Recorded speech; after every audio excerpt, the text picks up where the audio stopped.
Thank you. Please be seated. Can you please turn my microphone down a little bit, please? Is that okay? Just a little bit loud, I think. Check 1, 2, 3. Yeah. Can we turn it down just a little bit, please? 1, 2, 1, 2, 1, 2. Hi, everybody. Hey. How you doing? Hi. Good. It's so exciting for me to be here in Qatar for the very, very first time. I want to thank you so much for your warm welcome. My name is Nick Vujicic, and I was just wondering how many people have actually seen me on YouTube already? Oh my goodness. Oh my gosh. Well, I hope that you get something new out of this today. And did you enjoy this video that you just saw? Yes. Good. You know, one of the things that my parents always taught me as a child is you don't know what you can achieve until you try it. And you know, I have my little foot here, and I'm very, very thankful for my little foot, and I've learned that, you know, in my life, it's really up to me if I have the courage or not to try things. And when you fail, to try again. There are these principles that have made me who I am today, and I hope to inspire you to be all that you can be, but we're going to have a little bit of fun here before we get into it. I'm 28 years old, and I now live in the United States of America, and I'm not too sure how many of you have seen which videos on YouTube, but if you have seen some funny stories that I'm just about to share, I'm sure it's going to be funny again, probably live. I get excited when I speak, so if you see my hands fly everywhere, it's just because I'm very, very excited. I just want to know who we're speaking to here. Can you put your hand up if you're aged between 12 and 15? Put your hand down. 15 to 20? And 20 to 25? And everybody else who wanted to be younger? Alright. Great.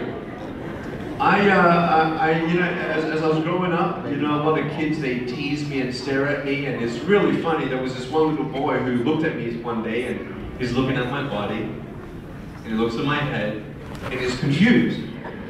He looks again at my body, looks at my head, looks at my body, looks at my head, and he says, "Well, at least you got a head." Although that was pretty cute. But you know, when kids tease me and come up to me, you know, they ask all sorts of questions, and you know, there are many governments trying to do anti-smoking campaigns out there, you know, telling teenagers that cigarettes are bad for them. Well, I came up with my own anti-smoking campaign, and it's actually really funny. There was this one little boy who came up to me, and he goes, "What happened?" And I went up to him and I go, "Cigarettes."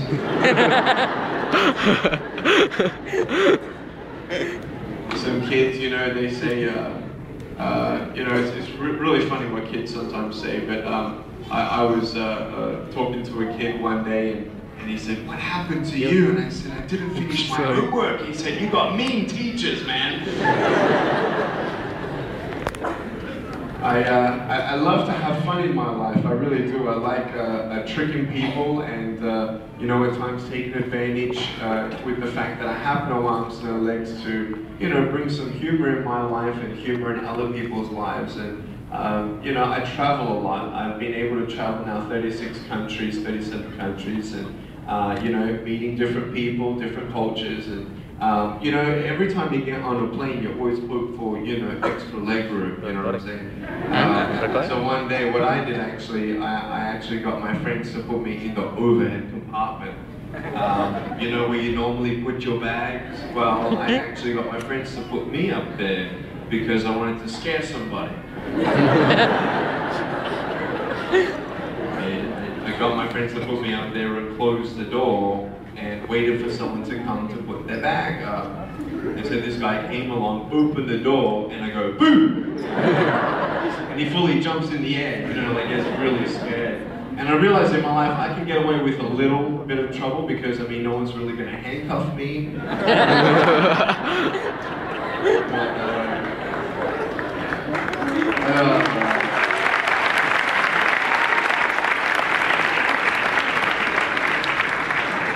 Can you imagine one day me dressing up in a pilot's uniform, greet the passengers as they get on the plane?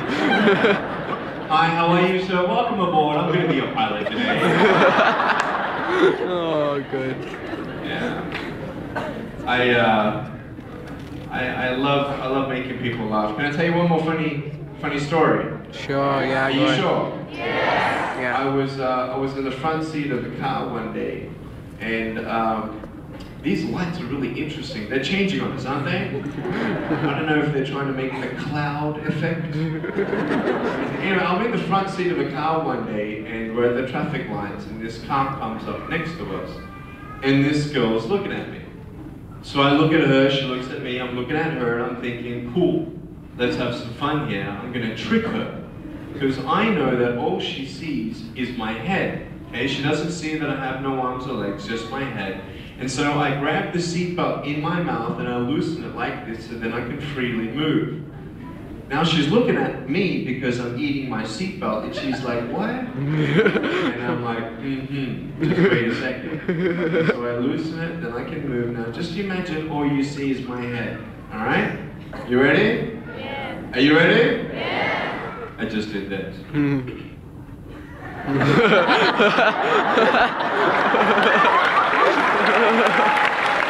Oh God, nice, sweet. And she must have thought that my head did a 360 degrees.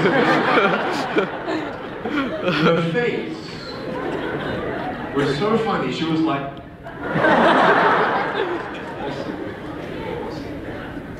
Anyway, who has pens and papers in front of them? Who is ready to take notes? Some people. Who wish they were ready to take notes? Alright, well if you have pens and papers in reach, get them out because I'm going to get you to write a couple things down. Maybe get your phones out, get notepads out on your phone. Many people who are seen by the world as disabled, yet we can learn quite a lot from many of these people. And we are here for them, but they're also here for us. And one of the greatest stories I'll never forget is my friend Gary. He has Down syndrome and he is 25 years old and he was overhearing a conversation of adults saying, oh, did you just hear so-and-so's child's just being diagnosed with Down syndrome? And Gary said, that's great. And I'm like, what? What do you mean it's great? He said, it's great. He says, well, why is it great, Gary? What's Down syndrome to you? And he said, Down syndrome, all that means is that you love everybody and you never ever hurt anybody. And if you know anybody with Down syndrome, you know exactly what I'm talking about. You know, we can learn so much from each other, and what I want to talk about are three things. Everybody say three things. Three things. I want you